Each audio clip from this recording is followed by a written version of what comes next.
नहमदुहु व नुसल्ली अला रसूलिहिल करीम अम्मा बाद फ़ऊज़ु बिल्लाहि मिनश शैतानिर रजीम बिस्मिल्लाहिर रहमानिर रहीम उदऊनी अस्तजिब लकुम सदक़ल्लाहुल अज़ीम।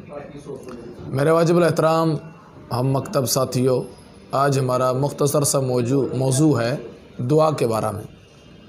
अल्लाह का कुरान ये इरशाद फरमाता है उदऊनी अस्तजिब लकुम, मुझे पुकारो मैं तुम्हारी दुआएं सुनता हूँ, कबूल करता हूँ। दुआ का लुग़वी माना पुकारना और बुलाना होता है, और अल्लाह के नबी सल्लल्लाहु अलैहि वसल्लम ने दुआ के आदाब, तरीक़ा और फ़ज़ाइल बताए हैं। अल्लाह को अपने महबूब बंदों में सबसे जो प्यारी अदा है वो अल्लाह को पुकारना अल्लाह को बहुत पसंद है। जब अल्लाह के बंदे अपनी मुश्किल में अपने रब को पुकारते हैं तो अल्लाह के नबी ने यह तरीक़ा बताया है कि दुआ का आसान तरीक़ा ये है कि आप सारे आदाब को मलूज़ ख़ातिर रखते हुए पहले दुआ में हम्द व सना पढ़ें। अल्लाह की तारीफ़ के बाद फिर आप नबी करीम सल्लल्लाहु अलैहि वसल्लम पे दरूद शरीफ पढ़ें। उसके बाद आप अपनी इल्तिजा, अपनी दरख्वास्त अल्लाह के सामने रखें, और ख़ुसूसन गिड़गिड़ाना अल्लाह के सामने अल्लाह को प्यार दिलाता है। फिर दुआ की 3 किस्में हैं। एक ये है कि आप दुआ मांगें, जो मांग रहे हैं अल्लाह बेआइन ही वही आपको दे दे, और एक ये है कि आप दुआ तो मांग रहे हैं लेकिन उसकी आपके ऊपर जो एक मुसीबत आने वाली थी अल्लाह उस आपकी दुआ की बदौलत उस मुसीबत को टाल देते हैं।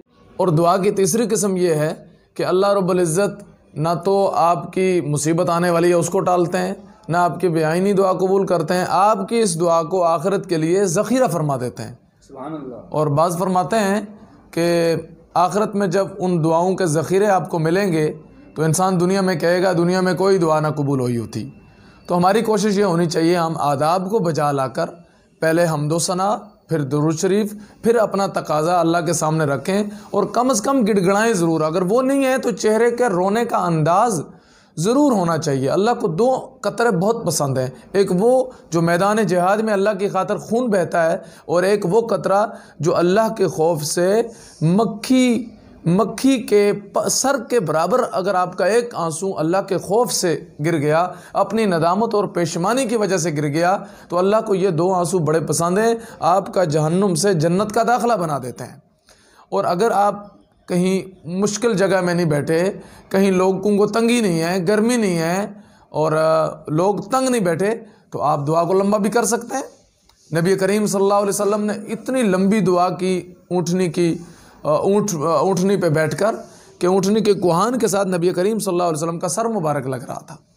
और रात के पिछले पहर दुआओं का मांगना बहुत ज़्यादा फजीलत रखता है, और दुआओं की कबूलियत अल्लाह के यहाँ ऐसी है कि खुसूसन अपने बुज़ुर्गों से दुआएं करवाया करें, ख़ुद भी अल्लाह से दुआ मांगें, अपने अकाबरीन और सल्फ़ सालिहीन के तर्ज़ पर हम अपने अल्लाह को मनाने वाले बन जाएं। हज़रत अबू हुरैरा रज़ी अल्लाह अन्हु के बारे में आता है कि उनकी वालिदा मुसलमान नहीं हुई। एक दिन परेशान बैठे हैं, नबी करीम सल्लल्लाहु अलैहि वसल्लम के पास आए, फरमाया अबू हुरैरा क्यों परेशान हो? कहा या रसूल अल्लाह सल्लल्लाहु अलैहि वसल्लम मेरी वालिदा मुसलमान नहीं हुई, दुआ फरमाएँ मेरी वालिदा कलमा पढ़ ले और मुसलमान हो जाए, आगोश इस्लाम में दाखिल हो जाए।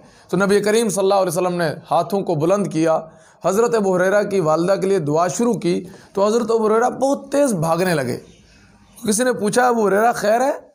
और हज़रत अबू हुरैरा बहुत आहिस्ता चलने के कायल थे, उस दिन बड़ा तेज़ भाग रहे थे, दौड़ते हुए जा रहे हैं और साथ कह रहे हैं कि आज मैं देख रहा हूँ मैं पहले पहुँचता हूँ घर, या रसूलुल्लाह सल्लल्लाहु अलैहि वसल्लम की दुआ पहले पहुँचती है। जब घर गए, दरवाज़े पे दस्तक दी तो अंदर से वालिदा ने फरमाया अबू हुरैरा मैं गुस्ल कर रही हूँ, मेरा इंतज़ार करो। इंतज़ार किया, वालिदा बाहर आई, फरमाया मैंने गुस्ल कर लिया है, पाक साफ़ हो गई हूँ, अबू हुरैरा मुझे रसूलुल्लाह की खिदमत में ले चलो और मुझे कलमा पढ़ा के मुसलमान कर दो। तो मेरे साथियों, हमें एक दूसरे के लिए दुआएं करनी है। ये दुआ इबादत का मग़ज़ है, दुआ मोमिन का हथियार है, दुआ मोमिन के लिए ज़ख़ीरा आखिरत है, दुआ अल्लाह को याद करने का एक बहुत बड़ा शॉर्टकट तरीका है, दुआ अल्लाह की खुशनुदी हासिल करने का बहुत ज़बरदस्त तरीका है। और हमें चाहिए हम अपने बुज़ुर्गों के लिए, अपने वालिदैन के लिए दुआओं का एहतमाम फरमाएं। जैसे हमारे मास्टर अब्दुल मजीद साहब पिछले दिनों बहुत नफीस तबा का इंसान, उनके लिए हम दुआ फरमाएं। और अभी अभी हमारे मास्टर गुलजुमान साहब बहुत शदीद बीमार हैं, कैंसर उनको डॉक्टरों ने डिक्लेयर कर दिया है, हमें उनको भी अपनी दुआओं में याद रखना है। और हमारे नीलम की एक बड़ी हस्ती, बुज़ुर्ग शख्सियत पीर शफ़ी मोहम्मद जागवी साहब इंतकाल आज ही फरमा गए हैं। उनके बेटे से मेरी बात हुई, सुबह उनका जनाजा है। तो हमें इन बुज़ुर्गों को भी दुआओं में याद रखना है। और भी पूरी दुनिया में जहाँ कहीं भी जिसका जो भी दुनिया में मर्द ज़न, बच्चे, बूढ़े, औरतें चले गई हैं, हमें उनको अपनी दुआओं में याद रखना होगा।